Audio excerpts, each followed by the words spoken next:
परिवर्तन का समय चल रहा है, इसको जिनको दृष्टा लोग रहे हैं, जिन्हें भविष्य के अंदर झांकने की क्षमता रही है, वो सैकड़ों साल से इसका संकेत कर रहे हैं।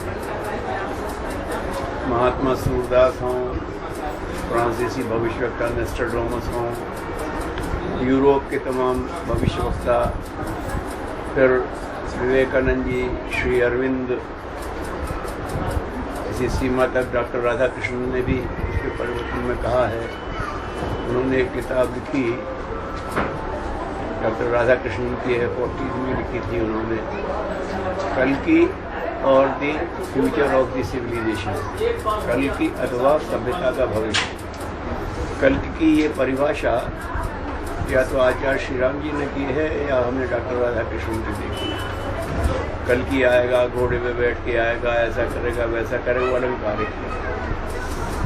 तो उन्होंने ये कहा कि ये सभ्यता आज जहाँ चल रही है, इसको अगले चरण जहाँ रखना है वो कल की योजना है,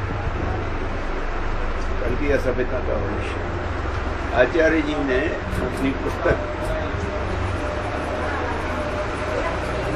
जो है सभ्यता का शुभारंभ, सभ्यता का शुभारंभ पुस्तक में ये लिखा है। तो सभ्यता जो आई है, बढ़ते बढ़ते शिष्टाचार पे अटक गई। बस आप शिष्टाचार बरतते हैं तो आप सभ्य कहलाते हैं। आपने कपड़े साफ पहन रखे हैं, आप लोगों को बाहर लेके बुला लेते हैं, वेलकम अच्छा देते हैं तो आप सभ्य हैं। फिर ये कोई नहीं देखता कि आपके आचरण क्या है। और उसी की वजह से जिन्हें सफ़ेद पोश लुटेरे कहते हैं लोग, वो बढ़ते चले जा रहे हैं। वो कारण क्यों हो गया? इसीलिए हो गया है कि सभ्यता शिष्टाचार पे आके रुक गई। शिष्टाचार तो राजाओं में भी कूटनीतिक स्तर पर ही बदला जाता था। आजकल भी राष्ट्रीय अंतर्राष्ट्रीय स्तर पर शिष्टाचार सब बरतते हैं, लेकिन मन में भाव क्या होते हैं सबको पता है। सामने वाले को रेड कारपेट वेलकम दे रहे हैं और कोशिश हो रही है कि उसकी सारी अर्थनीति बिगाड़ दी जाए, ये कर दिया, अपने लोग करते हैं। तो आचार्य श्री ने लिखा, ऋषि ने लिखा कि सभ्यता शिष्टाचार तक पहुंच गई है, अच्छी बात है, लेकिन इससे आगे दो चरण और बढ़ाना पड़ेगा। शिष्टाचार से आगे सदाचार। हम आपसे शिष्टाचार बरत रहे हैं और पेट में हमारे मन में ये है कि आपकी सिस्टम ही खराब कर दे, तो ये सदाचार तो नहीं होगा। तो शिष्टाचार को सदाचार की तरफ मोड़ना पड़ेगा। और सच्चे सदाचार आप करें भी तो मन तो हो रहा है उल्टा, लेकिन कर रहे हैं किसी के डर से भय से, तो ही बात नहीं करते। वो संस्कार बन जाना चाहिए। सामने वाले का के साथ हम शिष्टाचार बरत रहे हैं तो उसका हित भी हमारे दिमाग में है। अगर हित कर रहे हैं तो वो हमें प्रयास नहीं करना, वो हमारा स्वभाव है। तो जब शिष्टाचार से सदाचार, सदाचार से संस्कार तक पहुँच जाएंगे, तब हमारा सभ्यता सही दिशा में चली जाएगी। सभ्यता का शुभारंभ, इट्स ए गुड बिगिनिंग, ये अच्छी श्रृंखला है, तो वहाँ जाना चाहिए। अभी हो क्या रहा है कि ये हमने बाहर की परिभाषा संभाल ली और उसकी वजह से बात बनता नहीं है। इसीलिए आ गया है बड़ा आदमी। बस बड़ा आदमी वो जिसने बहुत पैसे कमा लिए हों, फिर वो चाहे काम कुछ ना करता हो, भले वो दूसरों का धन मारता हो, बड़ा आदमी है। जबकि अगर मनुष्यता की परिभाषा में देखा जाए तो वो आदमी भी नहीं है।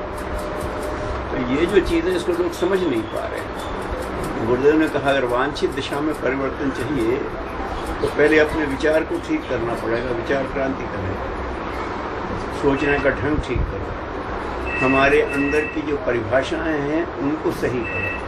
जब तक गलत परिभाषाएं हैं तब तक लोग गलत दिशा में बढ़ते रहेंगे, है ना। बेटी को पूजते भी रहो और महिला भ्रूण हत्या भी करते रहो, उससे सताते भी रहो। ये सब क्या हुआ है?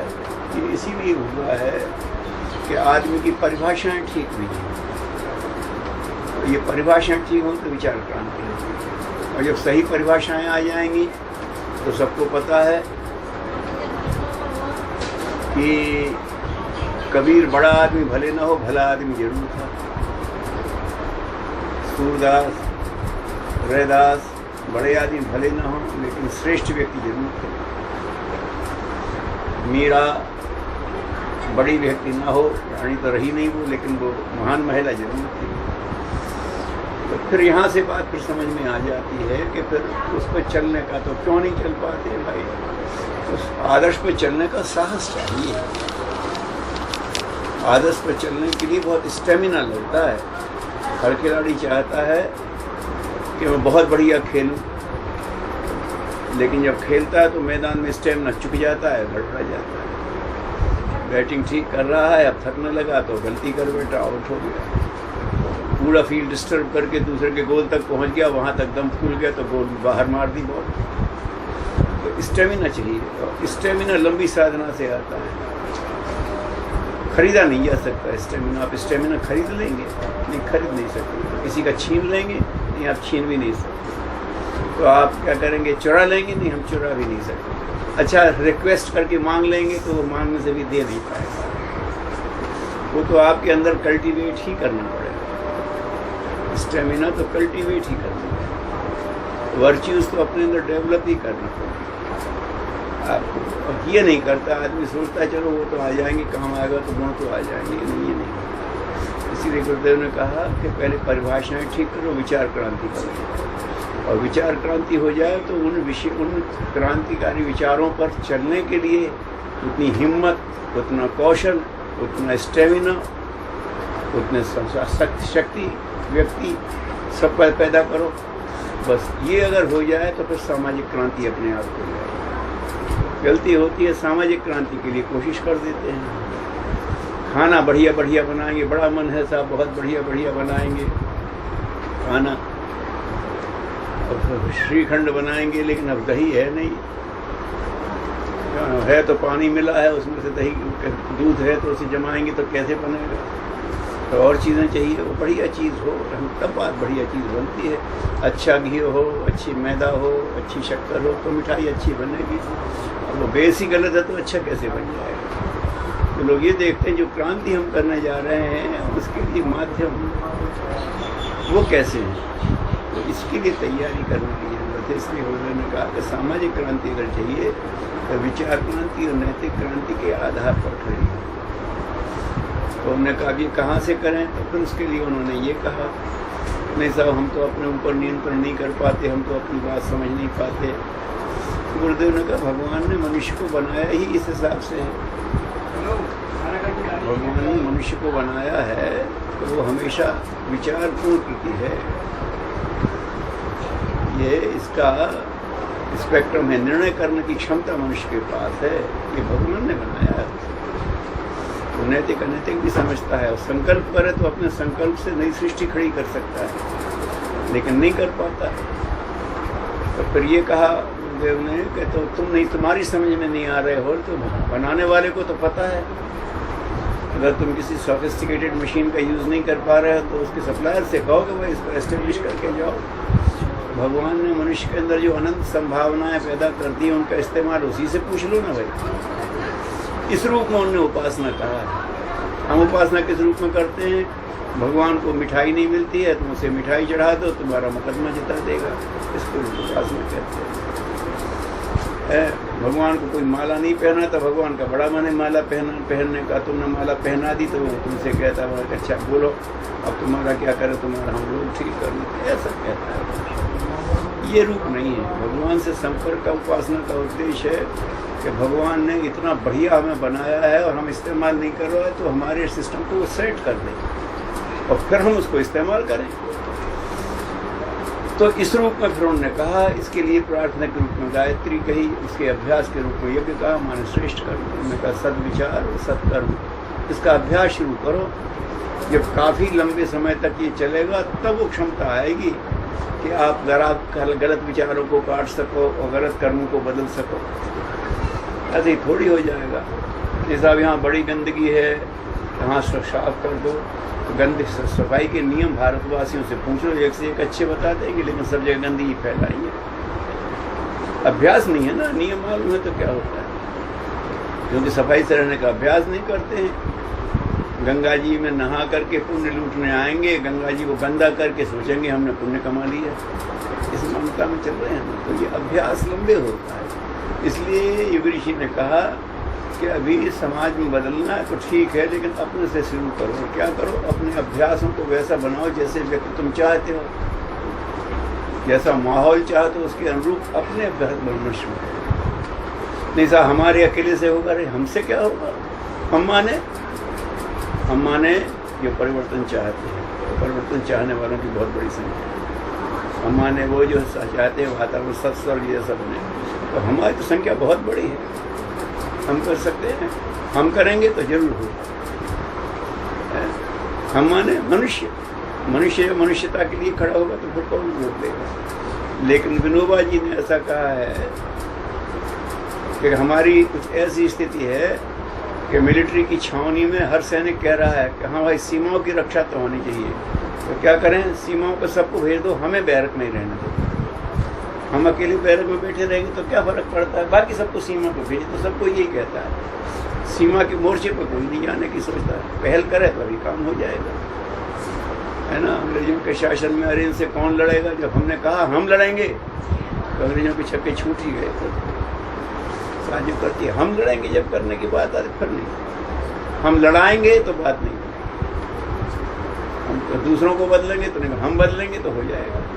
तो यहाँ से अगर बात बनती है फिर हम का विस्तार करते जाओ, बहुत बड़ा काम है। आवश्यकता इसकी है, जीव ऋषि ने बात कही, पहले चरण की बात लोगों ने सुन ली, समझी कि फायदा हुआ तो प्रशंसा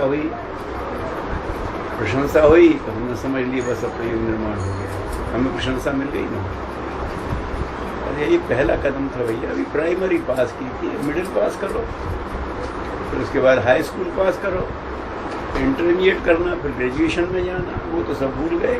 हमारी तो खूब तारीफ हो रही, हमने तो देखो कितना को गायत्री करा दी, तो हम तो देखो कैसे बिना पैसे के कर्मकांड कराने लगे। अच्छा किया आपने, ये अच्छा था, ये प्राइमरी का स्टेप था।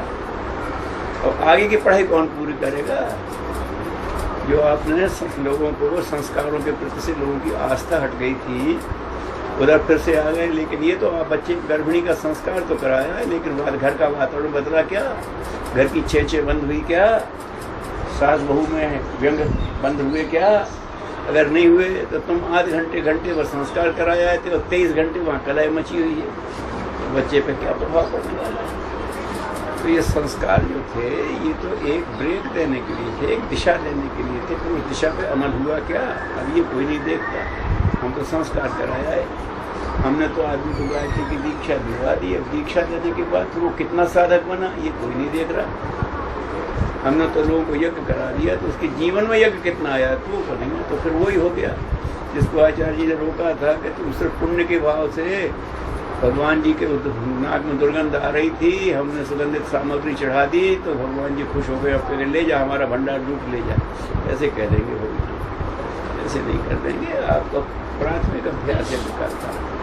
अब आपने अपने सब सुगंधित सामग्री चढ़ाई, वो सब में फैल गई, हाँ तो अपने सुगंधित विचार चढ़ाओ, सुगंधित भाव चढ़ाओ, अपना प्यार अपना सहयोग सब करना तो उसकी सोच, तब फिर उसके लिए यज्ञ शुरू होगा। भगवान ने जो आपको दैवी विभूतियाँ दी हैं उसमें सबका हक मानो, तब बात बने। तो कहने का मतलब ये है कि हमारा युग निर्माण अभियान में युग ऋषि की बात पर चले तो सफलता सुनिश्चित थी, सफलता मिली भी, और सफलता मिलेगी तो प्रशंसा भी मिलेगी, संतोष भी मिला। बस उसके बाद जो प्रशंसा मिली उससे हम समझ रहे कि बस अब इतना ही था युग निर्माण में, भैया ये प्राथमिक था, तो आगे बहुत चलना है, ये सोचने समझने की जरूरत है। इस मामले में यही हो, अगर हनुमान जी लंका का पता लगाए तो फिर वहाँ जश्न नहीं मनाया किसी ने, फिर कहा अभी तो ये समुद्र की खाई पाटना है, तो समुद्र की खाई पट गई तो फिर वो जश्न मनाने में नहीं लगे, फिर अभी 4 दरवाजे तोड़ना पड़ेंगे लंका के, एक से बड़े योद्धाओं से लड़ना पड़ेगा, इनके दिव्यास्त्रों को काटना पड़ेगा, फिर वो सब तैयारी की। नहीं साहब हमारा तो हनुमान घुस करके लंका में लगा आया, अब तो हम जीत गए, अब जश्न मनाते रहो तो लंका तो अपनी जगह सुरक्षित रहेगी, तो बात कैसे बनेगा। कुछ ऐसे ही हो गया, राम का काम करने गया तो हनुमान लौट के तो आए गई, तो सफल होकर तो आए गई, लेकिन उसके आगे के चरण हैं, तो अगले चरणों पर ध्यान देते हुए आगे बढ़ने की जरूरत है। अगर ये किया जाए तो प्रकृति एकदम तैयार है मदद करने के लिए। लोगों के मन में भी बहुत जोर से हो रहा है, बड़े जोर से हो रहा है ना।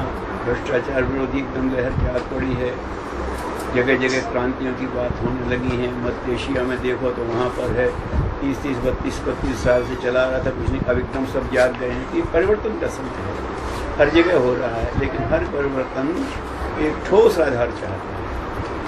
तो ठोस आधार की तैयारी कहें, इसका नाम है युग निर्माण।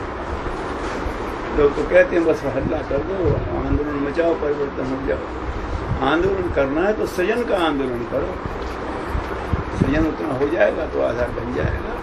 इस बात को समझने की ज़रूरत है, और अगर ये करेंगे तो ये बात सुनिश्चित है जो श्री अरविंद ने कहा, जो श्री विवेकानंद जी ने कहा, जो बहाउल्लाह जी ने कहा, जिन्हें सरवंश ने कहा, जो आचार्य श्री ने कहा, वो सब होना है, निष्ठा है। लेकिन होना तो तब है ना, मौसम तो आ गया तो फसल तो होगी, लेकिन उसी खेत में होगी जिसमें बोया जाएगा। इसलिए वो उतना जो मनुष्य का पुरुषार्थ है वो मनुष्य को ही करना पड़ेगा। इसीलिए उन्होंने कह दिया, नारा दे दिया है, सतयुग फिर आएगा कब, जन जन जब चाहेगा तब। और चाहना ऊपर सतह ही नहीं है, चाहने का मतलब है उस परिवर्तन के लिए हम अपना कुछ लगाना चाहते हैं। क्या लगाना चाहते हैं? नारे नारे नहीं, आप अपने अभ्यासों को दांव पे लगा दो। अगर ज़रूरत पड़ेगी तो हम नए अभ्यास करेंगे, अपने अभ्यासों को बदल देंगे, अपने स्वभाव को बदल देंगे, तो अभी बदलाव होता है। बस यही निवेदन करना था लोगों से, महत्वपूर्ण समय है।